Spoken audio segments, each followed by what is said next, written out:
Our featured speaker tonight is an individual that I had the pleasure of meeting this past summer. I've been to a few county courthouse auctions in my years of doing this, and it can be pretty intimidating unless you know how it works. Barden Azari has been doing auctions for, well, a number of years. He'll be more than happy to share his experiences with you. He's one of those that once you get him up here, we got to kind of pull him off stage. He likes to talk.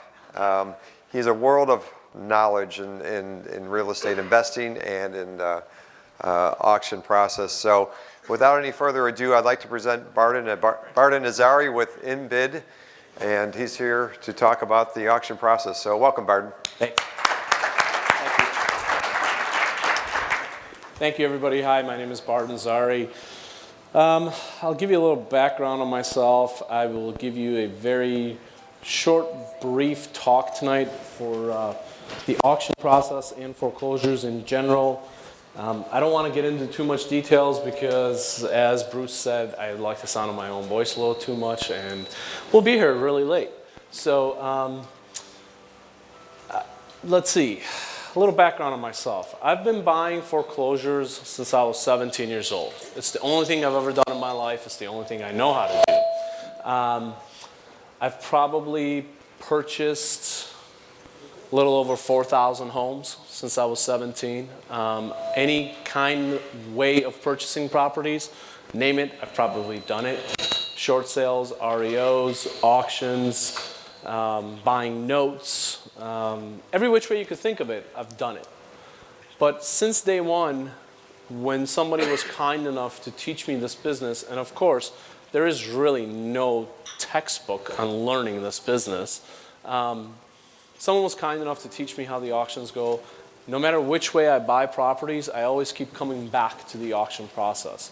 So about 20 years ago, I decided that I'm just going to do auctions. And it's become my forte. Everybody at the auctions knows me. And I pretty much know almost all my competitors. And so it's been a fun ride. I've seen a lot of good things and bad things when it comes to real estate. Unfortunately, this last economy breakdown that we had, shot our real estate prices down. This was probably the worst one. But in the last 20 years, I've seen 3 of them for sure, but every time there was bank financing available, so it really didn't make a difference. What I'd like to tell you guys is that I'm so glad that you're in this room and you have this kind of support with you guys, because in real estate, you got to understand, you make money the day you buy the property, not the day you sell it. And if you buy the property correctly, you're going to make money on it no matter what. My idea on auction process has always been this. I buy a property at auction at the price that I pay. I know I can dump that property for that price no matter what. I'll never lose money on a property. By show of hands, so I just know exactly what to cover. Who here has bought properties doing either a short sale or a pre-foreclosure, anything that had to do before the auction process? Who's bought properties that way? Okay. Who's bought properties as an REO, bank-owned property, after the auction? Okay. How about actually buying at the foreclosure judicial auctions? Cool. All right. I only see a few hands. What counties have you purchased at? McHenry, Boone, Winnebago, Kane. Got it. Yourself? Berkeley. Sue? McHenry and Clem. Okay. I know you're in DuPage all the time. And yourself? Somebody else in this front row. Place in Florida and Kalamazoo, Michigan. Fantastic. Okay. All right. So since it sounds like a lot of you know you've bought in all 3 levels, I usually, when I do this talk, I usually talk about the 3 stages of the foreclosure process in Illinois, which is a judicial state. Illinois is one of 23 states in the country which is a judicial state, which means no matter what type of property it is, whether it's commercial, single family, land, whatever it is, the property has to go through a judicial step, okay? I'm not going to touch too much on each step. I'll give the pros and cons, and then I'll really talk about the auction process, okay? And my goal is this, not to keep you guys here too late. What Bruce and I discussed is, for whoever's really interested in our process and wants to become a client of ours, I will do a follow-up meeting, and we'll just, and at that point, I'll really get into the nitty-gritty of how our system works and what it is we do for all our clients to give them the competitive edge over just you going to the auctions yourself. So 3 steps of foreclosure. One is the pre-foreclosure. People call it short sales, pre-auction, whatever you want to call it. It's from when the bank has not set up an auction date yet and you make a deal with the lender and the homeowner, and you buy the property before it hits the auction step.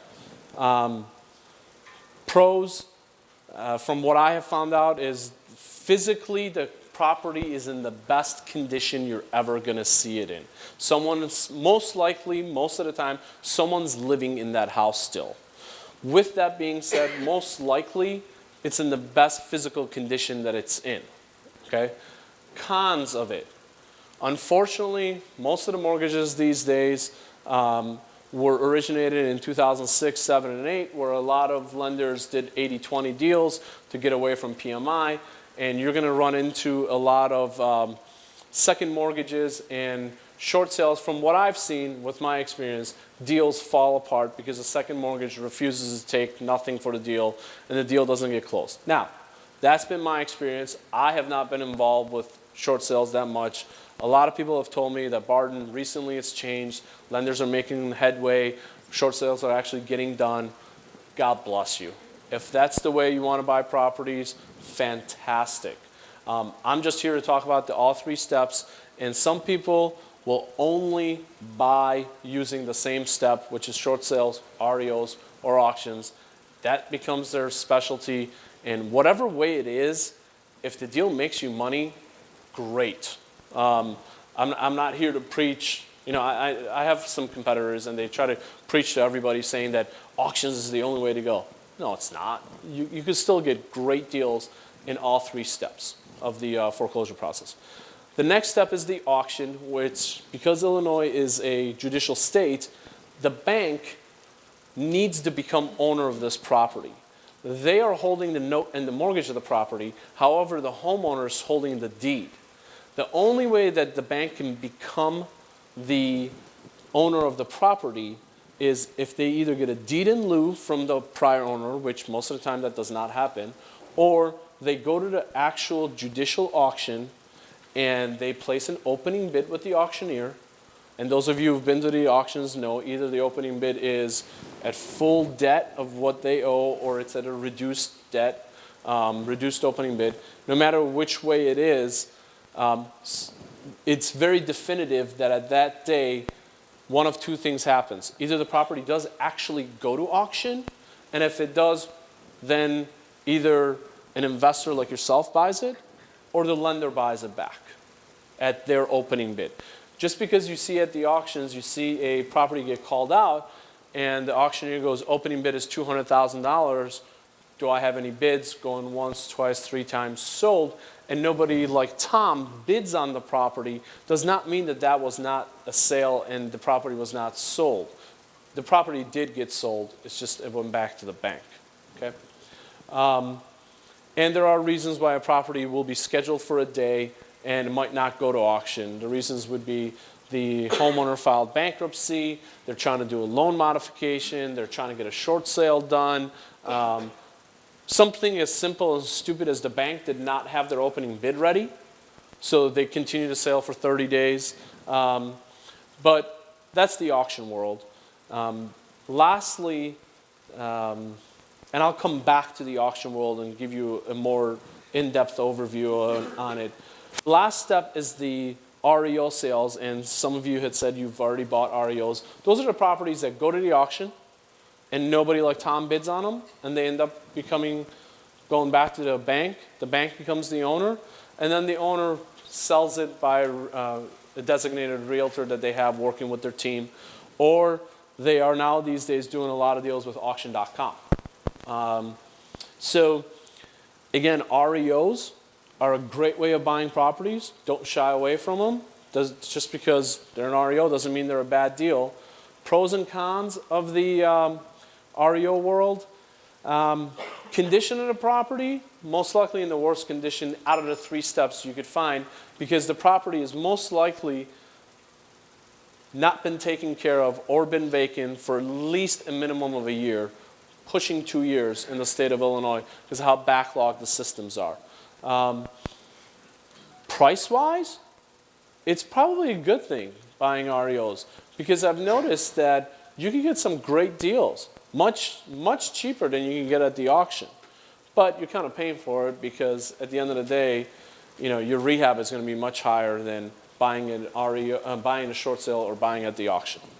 Another negative is, you're dealing with the open market, and just because a realtor listed it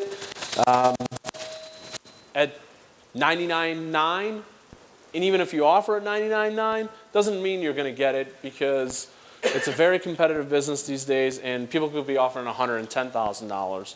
And so just because the listing price is $99,900 doesn't mean you get the property, even if you offer full price. So those are the 3 steps, the good and the bad about them. The reason that I personally decided to stay with auctions is because it's an absolute sale as far as I'm concerned. When the bank opens up a bid, and Tom, you've been to the auctions, when they open up the bid, you start bidding at $1 over that opening bid, okay? You either get it or you don't get the property. Someone like Tim might outbid Tom, and that's also a competitive business as it is just like the REOs. However, whatever price Tim outbids Tom at, that's the price. 99% of the time, that sale will get confirmed by the judge unless some weird thing happens and the sale doesn't get approved. But still, even if the sale doesn't get approved, Tim will still get his money back from the sales officer. Okay? That's probably the biggest reasons that got me attracted to auctions and got me to stay with auctions because I didn't have to.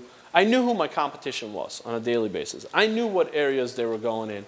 And from day one, I knew how everybody was set in geographic areas. So what I did was took on some partners, strategic partners, whether they were lending partners and or IT partners, and I set up a thing where I basically changed the business. And instead of being a one-person operation where I would only buy properties in a specific geographic area, I set up a team, and I was buying all over Illinois. And within a couple of years, I went from buying 2, 3 a month to buying 1 property a day at the minimum. So it is a fun business. You can make a lot of money. You could also lose a lot of money. It is, I don't want to stand up here and preach to you guys that auctions is the best way to go. You'll absolutely make money in everything you're buying. I was sharing with Bruce during the break about how there was a few years ago, there was a certain day where I had a condo where we expected to make a $100,000 profit. It was in the West Loop.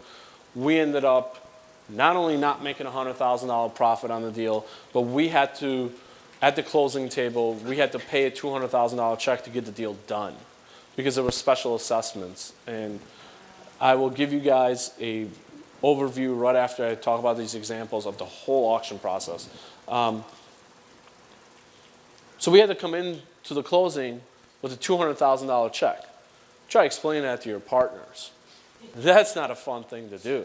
However, my saving grace was that I had that closing set up on the same day I had another deal set up where we were expecting to make a $300,000 profit on another deal, but we made $3.2 million on that deal. So I just basically looked at my partners, and I'm like, here's the bad news. We're going to lose $200,000 on this deal. And of course, they blow up. Barden, you got to cover yourself. I cannot believe we lost money on this. All right, guys, I tell you what, I'll cover it 100%. As long as the second deal, when it closes, I get 100% of that one because I didn't tell them about that one. And they're like, what's the second deal? I'm like, God, the other deal we were supposed to make $300,000. I happen to get a cash buyer, and we're making $3.2 million on it. And they're just like, no, we won't part of that. I'm like, oh, of course you do. Of course you do. So basically what I was taught and my mentality on real estate is this. Never, ever, ever, especially if you're investing, because I assume everybody who's here is interested in investing in real estate. You're really not here to buy properties for you to move into. Sometimes you will, but most of you are here for investment purposes. Never, rule number one, never, ever, ever, ever get emotionally attached to any piece of property you buy. Take the emotion out of it. It's a mathematical formula. Either the numbers make sense or they don't. And the number one reason I've seen people lose money in real estate is because they look at their spreadsheets, they look at their numbers, and it's just not making sense. However, they go out of their way to mentally talk themselves into this deal. And, oh no, well, you know, if I cut the landscaping budget a little bit, I could pay a little bit more. No, walk away. It's my favorite thing I say to my clients. Walk away. There'll be more tomorrow. There's always more deals tomorrow. So let somebody else buy it. Let somebody else make the mistake. Maybe they won't make the mistake. Maybe they'll come out even Steven. Maybe they'll make a smaller profit. But if you have to talk yourself into the deal, that's the number one red line. Just walk away from it. It's just easier to do that. And, you know, emotionally, don't be involved in it. And the second most important thing I learned in real estate is, especially buying at auctions, it's a law of averages. To me, it's just averages. On one deal, I might lose $200,000 because I know on another deal I'm going to make a crap load of money. And that's how it's always been for me since I was 17 years old. When I was 17, this is how I started buying at the auction process. I bought my first deal for $51,000. I'll never forget this deal. I bought it for $51,000. I did not know that the auctions were 100% cash. Nobody told me that. I was like, crap, I got like 30 days, just like a regular real estate closing. I could bring in the money. At 17 years old, I had saved up money. Grandma gave you for birthdays, this, that. I had $5,000. I gave the auctioneer $5,000. They looked at me, they're like, Mr. Zari, you got 24 hours to bring in $46,000. I was like, say what? And they're like, you have $46,000 to bring in 24 hours. I was like, fun. Call up every aunt, uncle that I had, mom, dad, everybody. I borrowed $46,000. And I told everybody, I'm like, give me 45 days, I'll pay you back. Whatever interest you want, I'll pay you back. Paid it off, went and made a cash for key. No, that one was vacant. Took possession of the property, did the rehab myself, learned never to do that again. Jesus. When it was all said and done, I bought this property for $51,000. My total acquisition cost with rehab and everything else was $70,000. I put it on the market. I got an FHA buyer. The property just went to auction actually 2 weeks ago, and I met with them and I helped them out so it wouldn't go to auction. I stayed friends with them for the last 20-something years. These people bought the property from me for $110,000 was my net price. After I paid off, I think it was like $119,900. There was no realtors involved, tax prorations, closing costs, all that. I netted $110,000. Imagine this: you're a 17-year-old kid, and you just made $40,000. What would you do in this business? I mean, I never looked back. I was just like, this is the greatest damn thing that ever was invented. So, you know, I've been part owners of other businesses down the road over the years. You know, people come to me, you know, and I've invested my money in a tanning business, a car wash, this, that, name it. But at the end of the day, it's always been real estate that's made me money. It's been a fun ride, and it still is. About 3 years ago when the market turned, and I'll be very honest with you guys, it actually affected me as well because I had line of credits with my banks. I started with a $50,000 line of credit that eventually became a $22 million line of credit. So couldn't sell my properties. My properties sat there. They were all rehab. I was smart enough with me and my partner. We saw what was coming. We rented out our properties. We went to our lenders, and we said, you know, we'd like to do a loan modification, we'd like to do a workout. One of our lenders actually was smart enough and kind enough, and we worked it out with them. We did a deed in lieu. We gave all the properties back to them with the tenants, with the rents and everything.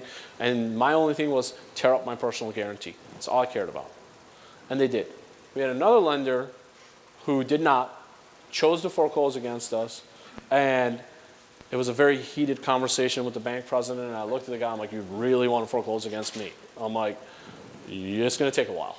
So we basically ended up giving away a lot of our properties to the lender because we couldn't work anything out with them. They took it to auction, and basically everybody sitting in the auction room was like, I'm not bidding on this crap because he owns it, and just no way. So what was interesting was they took back all our properties through the foreclosure process. I just got a call, and I swear to God, only in this country can this happen.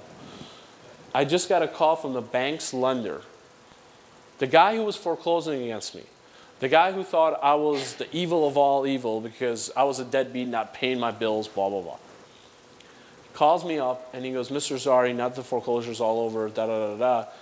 Our receiver for our client cannot get into the properties. I don't know what kind of workout you had with your person, property manager, blah, blah, blah. Well, the lender doesn't even want these properties. I said, well, what are you calling me for? He's like, well, I'm just letting you know we're releasing our position on those two properties. And I just smiled. I go, say what? And he goes, well, we foreclosed upon you. We took the properties back, but we really don't want them, so we're releasing our position. So properties are yours, free and clear. I'm like, well, I'm just sitting there going, the first thing I did, I swear to God, I pulled out my phone and I looked at the date. I'm like, it's not April 1st, is it? I'm like, seriously, what's going on? So what I'm trying to tell you guys is this crazy stuff happens. You know, they foreclosed against me. But as of last week, I ended up getting 2 properties free and clear. It's just, I'm just sitting there scratching my head going, when they started this, I owned 98 properties. Which one are these 2? I don't even remember. You know, it was like 4 years ago they started this. So anyways, the auction process. It is probably, in my opinion, the most lucrative way of buying properties. Okay? Is that me touching it? Okay. However, here's how auctions go. And for those of you who have bought at the auctions, I'm sure you could attest to this. You got a property that's coming up for auction. You can find the opening bid, or you might not be able to find the opening bid. Either which way, the property goes to auction, and the bank, through their attorney and through the sales officer, which could be a sheriff or a private judicial sales company or something, they will open up the bid. These sales are 100% cash. There's no mortgages. I learned that the hard way. There's no mortgages. There's nothing. Typically, by different counties and different sales officers, the down payment is different. It's either 10% in Illinois, 10, 25, or 100%. Some sales are 100% funds right then and there, because some other states are that way. Like the state of Texas, all sales are 100% right then and there. You have to pay that sales officer a cashier's check for the whole amount right then and there. On sales that are 10 and 25%, the balance is due within 24 hours. God help you if you do not come up with that balance due. By law, doesn't mean they'll all do it, because of course, the little lady sitting at the sheriff's office, she's a human being and she can be kind. But by law, if you do not pay the balance, the repercussions are they will keep your down payment. They will put, the county sheriff has the absolute right to put a judgment against you personally and whatever LLC, entity name, land trust, whatever you decided to use, to put a judgment that is enforceable by the county sheriff for the whole 100% of what you paid. And they will take the property back to auction and they'll auction it and they'll keep your money, your 10%, your 25%. And they have the absolute right to ban you from their sales for life. Okay? So when it comes to these auctions, you better know what you're doing. I've made mistakes. Everybody's made mistakes. It just comes down to how bad your mistakes are. Knock on wood, I've been lucky enough that I know all these attorneys, I know all these sales officers, and even though the minor mistakes I've made, I've been able to get out of the sales. Okay? So balance is due. You pay the balance. A lot of people think automatically, okay, I just bought this thing at the auction, I paid 100% cash for it, that means I get the deed. Nope. Not in the state of Illinois because this is a judicial state. You still have to wait for the judge that oversaw the whole foreclosure process to approve this file, to approve the sale. Depending on what county you're in and which sales officer it is, that process can take as little as 10 days or it can take as long as 6 months right now. So imagine this, and I want to straight up tell you guys the pitfalls of auctions. I don't want you guys thinking it's the greatest thing in the world. You've got to know what you're getting into. You could pay for a property 100%, and you could have your money up for 6 months waiting for the judge to approve the sale. That property could be vacant during the 6 months, or the prior owner could still be living there. If they're still living there, don't go thinking you have the right to collect rent, because you don't. The sale's still not approved. You've got an ownership interest in the property, but you're not the legal owner just yet, because you don't have a deed. The deed is issued when the judge approves the sale. Typically, on the average, sales get approved. Give yourself 4 weeks in the auction world. I'll just call it 30 days, okay? So you buy a property, you pay the balance, 30 days goes by, and that's when the sale gets approved. If the property is vacant, you have the right to go in there, change the locks. I tell all my clients that just go ahead and change the locks from day one if it's vacant. Don't do anything to the property, just protect your interest. But let's say the sale gets approved and there's somebody still living there. The judge will give them by law, the law clearly states the judge has no right to give them any time, but in the last 30 plus years, the judges have taken it upon themselves to give people a minimum 30 days to still live in the property, okay? So you buy a property, 30 days goes by, another 30 days goes by, and what if the person does not move out? Now you're sitting on your money for 60 days. You still don't have possession of this asset that you purchased. If they don't move out, you have the right to go to the county sheriff, present them with your paperwork, and file an eviction. And then you're at the mercy of the county sheriff's eviction schedule of how long it'll take them to come out and evict the people. I don't know if any of you who bought properties at the auction here, by show of hands, who's actually had to go through the eviction process? It's not fun, is it? I can tell you what the guy did is after I got the deed, he filed bankruptcy. Yeah, So. I'll talk about that. Yep. But that was, I got the deed, everything was clear. He was ready, filed bankruptcy, and now he had what was possessionary rights. Mm-hmm. I couldn't kick him out. I know. He didn't owe me money, but I had to wait till it got released. Yep. You had. Now, did you actually wait for the bankruptcy court to just go through the process and do that? I ended up having, I had the attorney, and he just said. You had your own attorney, or you had the bank's attorney take care of I that? had my own attorney. Okay, that's very smart. But even with that, the old owner's attorney, they were dragging their feet. Oh yeah. And then when they finally, and then I was the bad guy Of course. because, How dare you buy their house? It's like capitalism doesn't exist in this world. It's like you're the bad guy, you're the devil, you're the one kicking them out. You're the reason for them losing their home. He said he had some precious art there. And the lady, and I kind of got into it. I said, I really appreciate you guys dragging your feet to get this done. Yep. And then when I even tried to talk to the guy, the attorney called me and threatened. Actually, he had no working furnace. I went over there to get him a working furnace, and then the attorney called me and said, we told you we can't talk to them. And I'm like, you moron. Yep. You understand they have no idea that I'm giving them a deed. They don't care. And, well, I told myself, congratulations, they're going to go at least another week, and I haven't decided whether I'm going to get the deed or not. Yep. But it was frustrating. The eviction process can be very ugly. I learned, I think I was like 18 or 19, I had to do my first eviction.